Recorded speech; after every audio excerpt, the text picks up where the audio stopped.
I'm going to ask you to stand by. I'm going to bring in the Congressman now. You and your fellow Democratic congressional members held this last-ditch meeting with the governor yesterday to try to stop this vote. That vote is going ahead. So what was that meeting like yesterday, and your thoughts about what's happening now? Well, we were certainly disappointed with the meeting yesterday with the governor. We did go in to speak with him in a united front, first asking him to hopefully veto this legislation. If not, at least give it more time. It should not be rushed through in a lame duck session, which the governor is doing. And it was particularly surprising given the fact that Governor Snyder for months, in fact for years, has said that this is not part of his agenda. He thinks this is just too divisive of an issue, particularly as Michigan is coming out of a very difficult economic time with the auto industry, that it should be about bringing people together, not dividing people. So to have the governor do a 180-degree turn and then immediately jam this through a lame duck session, it's unlikely he'd be able to pass this when the new legislature comes in January because of some additional Democratic members of the legislature.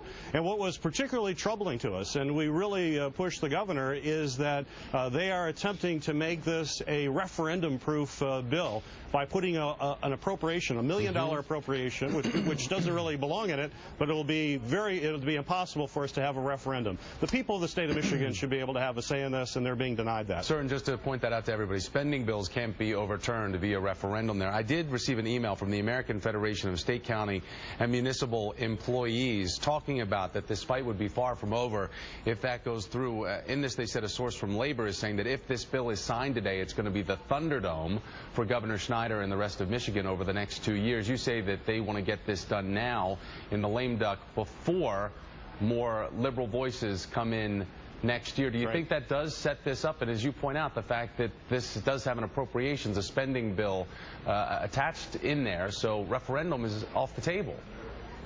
The referendum's off the table. Certainly you can do a constitutional amendment, you can do an initiative process, but that doesn't stop the bill from going forward. A referendum would allow the bill to stop from going forward until the people have a opportunity to have their say. But this is going to be an even more contentious issue. It's the point that I made with the governor yesterday, is that if we need to have this debate, let's do it in a thoughtful way of putting it on the ballot. He had an opportunity to put it in the legislation, to put it on the ballot, or allow a referendum. Instead, by jamming this through in such a way and blocking any kind of citizen involvement, the emotions are so high, the anger is so high. This is a contentious issue that we should not be having in Michigan at a time when we're trying to get the economy back on its feet and moving forward. We should be about bringing people together, not dividing people. This is just a wrong-headed approach. It is shocking, quite shocking, that we're doing this, and certainly the governor is going to find that there are a lot of folks that are angry or are going to be very engaged in this debate over the next couple of years. It's not going to go away. Congressman, did you believe the governor when he said why he feels so strongly about making Michigan a right-to-work state, basically kneecapping organized labor and collective bargaining rights? Well, actually, it was quite stunning in some of the comments that he made, why he made this 180-degree turn out of nowhere. He said, well, I think, no one should be forced to join a union, which is absolutely a false statement. Under law, you cannot be forced to join a union. You don't have to pay union dues if you are in a union shop. What you do have to do is, if you are getting benefits from organizing, higher wages and benefits, you need to pay a fair share of the actual bargaining cost because you're benefiting from that.